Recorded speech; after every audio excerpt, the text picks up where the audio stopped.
Hey YouTube, if you are just joining my holiday party series where we're cooking for everyone for a big party, today we are doing mini beef Wellingtons, which they're so good. There's a little bit of work involved in making these, but they're a super big crowd pleaser. I've made them every year for a party, so I'm going to show you how you make these. They're not complicated, but there are some steps. You are going to need, I'll just show you some of the things we're going to start with, and then we'll jump into cooking and assembling. You're going to need puff pastry. This is about almost 1.5 pounds of 3/4 inch cubed up. It calls for beef tenderloin. This, I believe, is more like probably a rump roast. So I don't go for tenderloin. You can if you want. That's really cool. We've got a bunch of organic mushrooms to cut up. We have some gorgonzola cheese that we're going to be crumbling, salt and pepper, and rosemary. And that is all the ingredients that are going into this. So I'm going to slice up the mushrooms, and we're going to saute them in some butter, just a little bit, butter and mushroom and rosemary and salt and pepper, and that will be going on top of the meat and cheese on a little square of puff pastry. And then we're going to make like a little package, almost like a little dumpling, and then you bake them until they're golden and crispy, and then the cheese melts and they're wonderful. And you can make these ahead. This is why I do these for the party. I make these all now. It is about a month ahead of our party right now. I will make these and assemble them and put them on trays and freeze them unbaked. So they're all assembled and all, everything ready to go, all little packages of meat and cheese and wonderfulness. And then the day of the party, you can take these out of the freezer frozen solid, put them in a 450 degree oven for like 15 to 25 minutes until they're golden and they're ready to put out. So you don't have to fool around with assembling these the week of, because again, they're pretty time consuming. So without further ado, let's get back to the stove and we'll start sauteing some of this stuff, and I'll show you the assembly. So we have the mushrooms sliced, and we have about 3/4 teaspoon of dried rosemary that I just crushed up sort of finely because you want it to be small. And we're just going to saute these in some butter for about 3 minutes, and then we'll toss in some salt and pepper and assemble the Wellingtons. And we're just going to give these a pinch of salt and a couple cracks of pepper because we are going to add salt to the assembly as we're going with the meat. All right, so for assembly, I like to do this on a board so I can actually scrape it and wash it and all that when I'm done, rather than doing it right on the counter, but you can if you want. Take your puff pastry and you want to let it sit out a little bit so it's still cold-ish, but not super cold out of the fridge. And this is where I use a little crappy old ruler because you're going to want this to be 9 by 12. So we're going to take some flour, and this way you can move this around to get your dough rolled out. So this is kind of handy for cookies or whatever. And we're just wanting this to be 9 by 12. And this is already, this is already 9 inches wide. Hack, kitchen hack, puff pastry is already 9 inches, so you don't need it wider, you just need it 12 inches long. Oh, see, there is 12 inches, so we didn't need to do a lot of rolling out. The next thing we're going to do is we need to cut this into 12 3 by 3 inch squares. So you're still going to need a ruler, and I just take the ruler, mark the 3 inch there, mark the 6 inch there, and then I'll usually go about halfway in and do it again. 3 inch, 6 inch, and then go to the end and go 3 inch and 6 inch. And then you can use, I just use the ruler as a straight edge. Hopefully you can see. I'm trying to do this so that the camera can see what I'm doing. I'm not used to doing this on camera. I'm used to just being in the kitchen by myself. But you guys are here and I'm here, so here we are.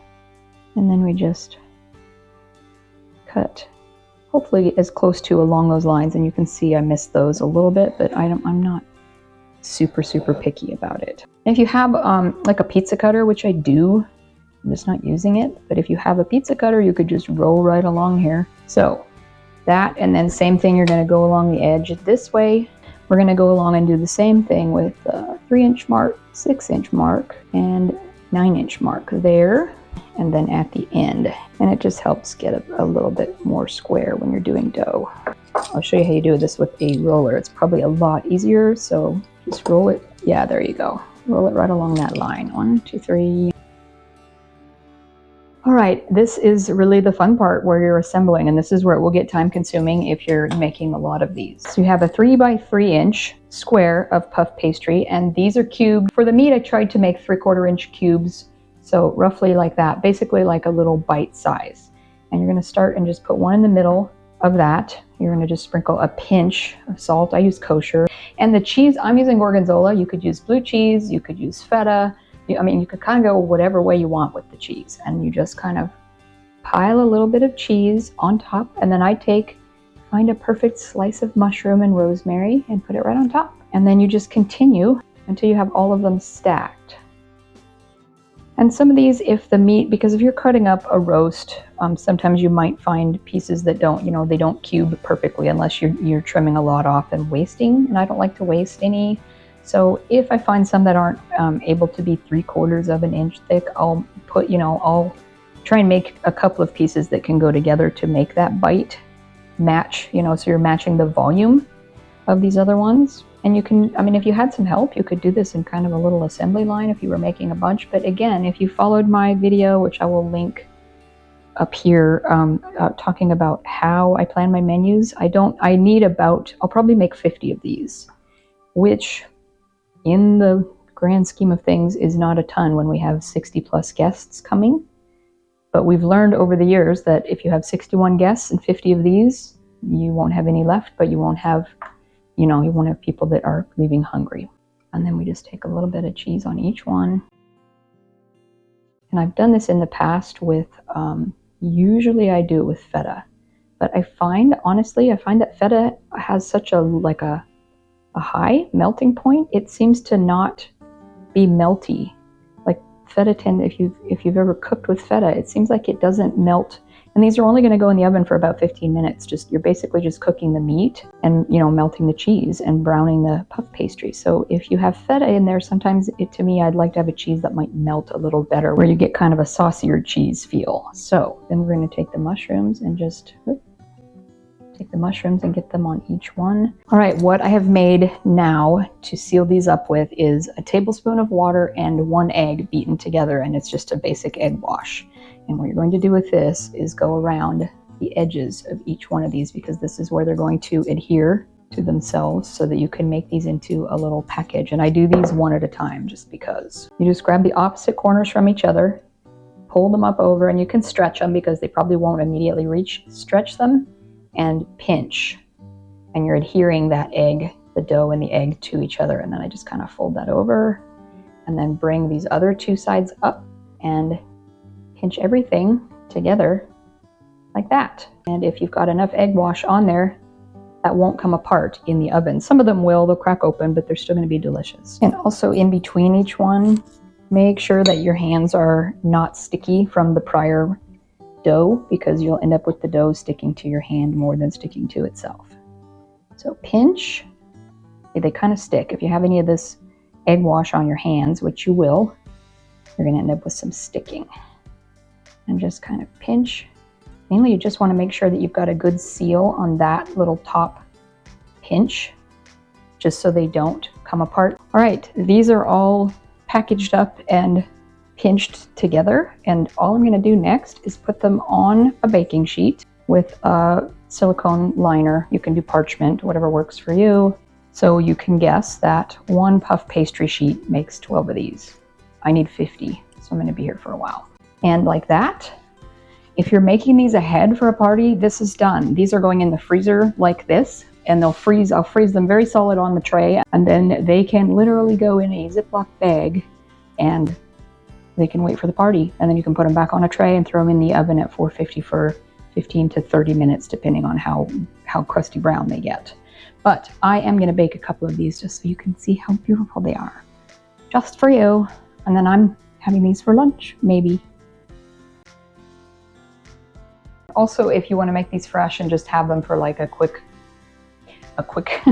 order to make, and you want to just bake them fresh, they go in at 450 for like 9 minutes. So they are quick to make. Like if you wanted to make 2 puff pastry sheets that are in a package, you'd get 24 of these, which is, 2 dozen is quite a bit, and throw them in the oven for 9 minutes. So you could have these ready for a hot dish pretty quick. Again, debatable. But if you're going to put them in the freezer, you could bake them really quick. If you had an hour notice, you could pull them out of the freezer and just put them right in the oven. So there's a couple of ways to do this. And I will post the recipe to this. I got it out of a magazine like a million years ago. I'll see if I can find what magazine it was. But I will post the recipe for this down in the description if you want to try these. There's another quick tip we're going to throw in the middle of this video. If you are doing things like I just did with flour, sprinkle, you know, if you're making pie crust or you're kneading biscuits or anything where you end up with flour everywhere on your hands, on your utensils, on your bowls and boards and things, here is a trick. When you go to wash these off and it's always like, oh, how? Cold water. Don't use hot water to start with, because flour, the gluten in the flour, the hot water will strengthen it and make it gooey and that stretchy suit where you're like, I can't get it off. How in the world? Why am I, you know, rethinking your whole life? Cold water. I made biscuits yesterday and I had dough all over, sticky kind of damp dough all over my hands. Start with cold water first. It works better to get that first rinse of anything doughy off your hands or off like this cutting board. I just scraped it in cold water and it came right off because it had like water and flour and dough and everything on it. So cold water if you're trying to get things off your hands, utensils, bowls, pots, pans, cutting boards, etc.